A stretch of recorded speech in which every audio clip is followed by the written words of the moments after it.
about the strange nature of the reference. What does 666 mean? And by the way, the most foolish thing you can do is try to do it in English.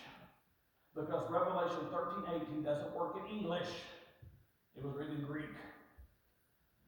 But that hasn't kept some people from speculating. Many people assumed it was Nero, the emperor in Rome. Others that it was Caligula or Domitian, most likely, because that seems to be the period of time that John wrote. But that hasn't kept other people from speculating, and across the years, there have been as many speculations as there's speculatives. And Mohammed, 666. Oliver Cromwell was labeled 666. John Knox in Scotland was labeled 666. Martin Luther, a whole lot of the popes. And of course, in more recent history, Adolf Hitler. Even Henry Kissinger, who when he was Secretary of State, was called 666. But this calls for wisdom, he says. No Tom, Dick, or Harry with a calculator can figure this out. This calls for wisdom. If anyone has insight, let him calculate the number of the beast. Now here's a clue. It's the only clue he gives us. It is man's number. Now some translators do that incorrectly and say it's the number of man. But it's man's number. It reveals the character of the one who is talking, acting, and living. So if you see someone acting like God, claiming unusual powers, and teaching people that man is in charge of all things and he can do anything, you're listening to a man. And his thinking reflects the number of man, 666. It's man's number. Here's one of the most remarkable things about this number. And it ties into what numbers are used in the Revelation. 666 never equates to 777. 666 is the number of man. 777 is the number of God. And the devil has dark and demonic powers to do miracles. And he gives that power both to the beast and the false prophet. The Bible calls these miracles lying wonders.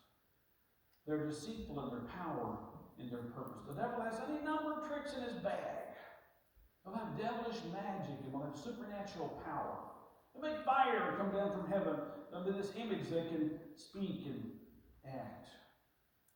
And so in this confrontation, how can people discern what is right and what's wrong? With the spirit of Antichrist already at work in the world, we'll see more and more of these devilish miracles, and more we'll have to take our stand. Now, how can you avoid this fatal mark? Let's just assume that you are there at that point in time where you have to make a decision. How will you know? How will you know? Let me give you 3 suggestions here. John puts it like this. Dear friends, don't believe every spirit, but test the spirits to see whether they're from God. Many false prophets have gone out into the world. This is how you can recognize the Spirit of God. Every spirit that acknowledges that Jesus Christ has come in the flesh is from God, but every spirit that does not acknowledge Jesus is not from God. That's the spirit of Antichrist, which you've heard is coming even now. It's already in the world. Now, 3 simple ways to test the prophets, to test the sign giver. Does this person, the so-called miracle worker, confess Jesus has come in the flesh? If he doesn't confess that Jesus has come in the flesh, then he's not of God, but is the spirit of Antichrist. John also wrote, when he wrote to the church, not just in the Revelation, but he wrote to the church, he said that there are those who do not know Jesus Christ has come in the flesh, they've gone out in the world, and he says a person is the deceiver and the Antichrist. The second thing to keep in mind, does this message or prophecy or sign or miracle, no matter how stupendous it is, does it alter the gospel? Paul says to the Galatians that if you hear anything from anybody or anything that runs counter to the simple truths of the gospel, don't listen. And third, does it contradict Scripture?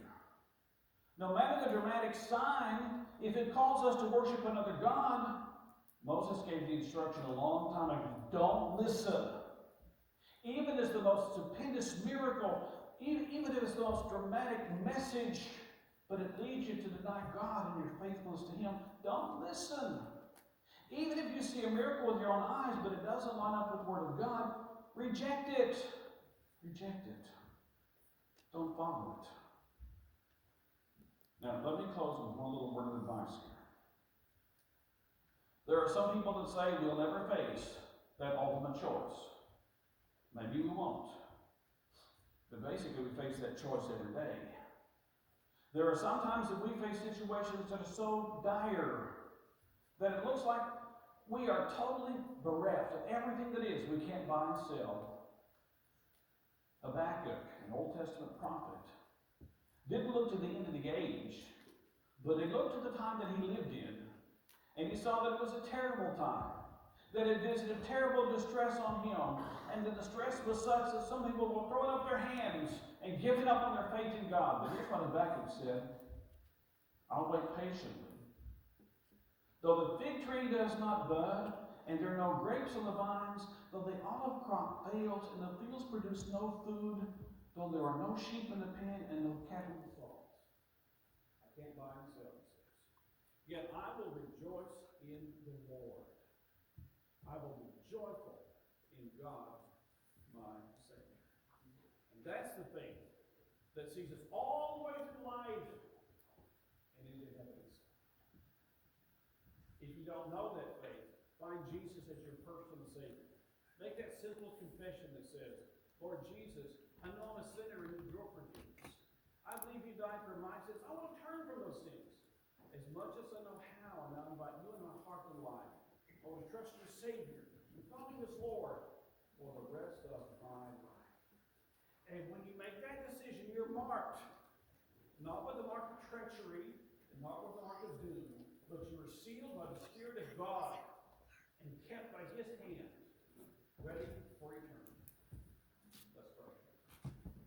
And now, Lord, would you search our hearts and minds and call us to living faith in Jesus Christ?